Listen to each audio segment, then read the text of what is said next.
This place is great, really comfortable.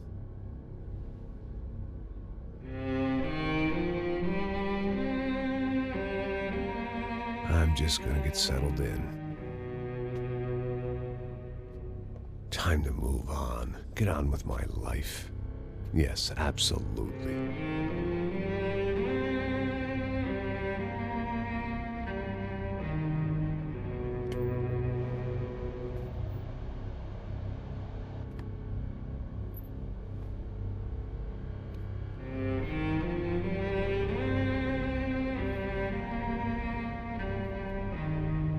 Now, like I said, it was a long time ago.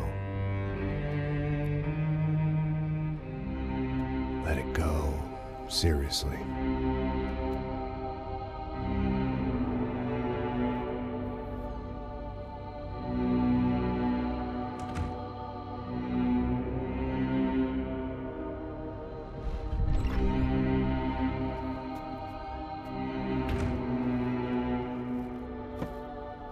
Definitely more my style than Panama, or Hoboken, I guess.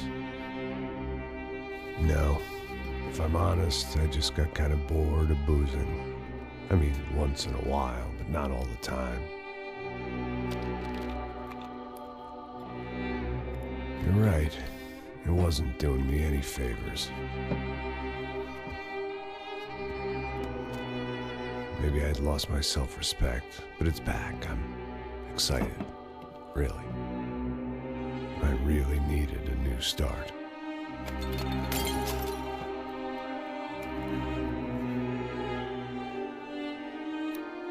I think you're right. I think I am gonna like it here. It certainly ain't New Jersey.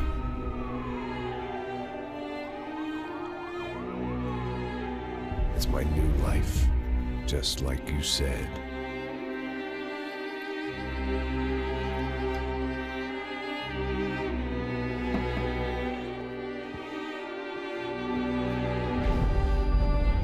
Listen, if you think I can still do a job, what have I got to lose? Apart from the weight. Very funny. Ha ha. Yes, that is a fake laugh, you jerk.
So I guess I'd become what they wanted me to be. A killer. Some rent-a-clown with a gun who puts holes in other bad guys. Well, that's what they had paid for, so in the end, that's what they got. Say what you want about Americans, but we understand capitalism. You buy yourself a product and you get what you pay for. And these chumps had paid for some angry gringo without the sensibilities to know right from wrong. Here I was, about to execute this poor bastard like some dime store angel of death. and I realized they were correct. I wouldn't know right from wrong if one of them was helping the poor and the other was banging my sister.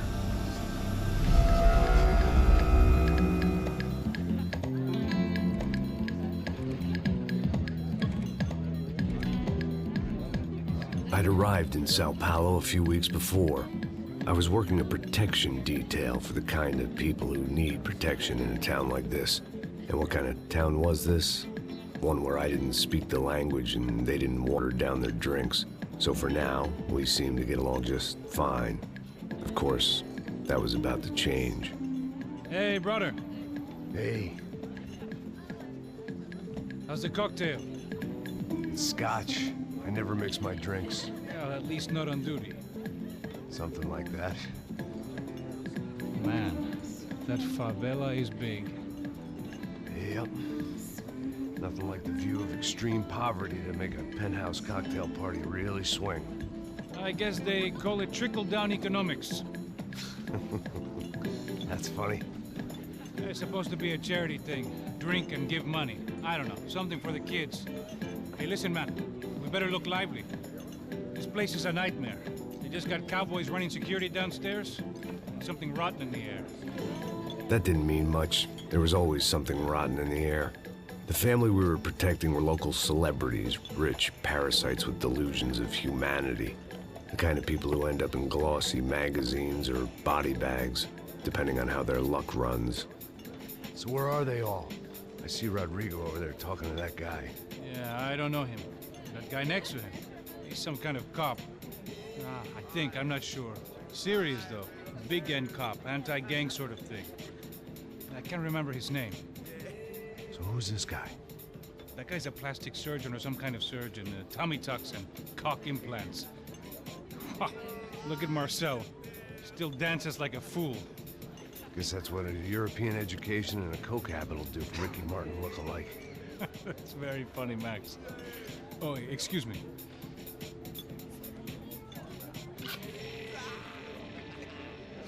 I was mostly working for Rodrigo Branco, a local businessman. Built things, did some charity, had things named after him, won awards, owned things, people. One of the trophies he had won was his wife, Fabiana. She was hot and wanted to be dangerous. Some good genes trying to fight their way out of a cesspit. She'd married well and was now at leisure to regret her good fortune. They got along as well as any rich workaholic and his younger airhead wife tend to get along. They mostly ignored each other. She spent a lot of time with his cokehead younger brother, Marcello.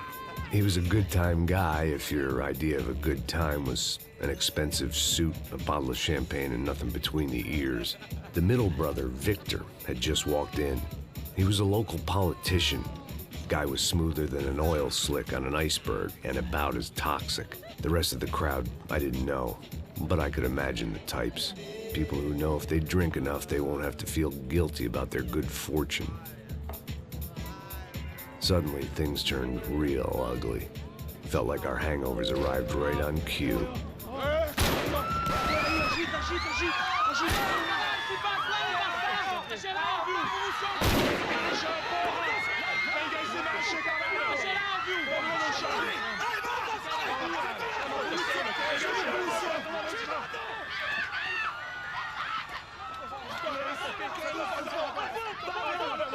Passos! What the hell was that? I don't know what the fuck that was. Let's go. Things had gone from fine to fucked up in about a second.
you.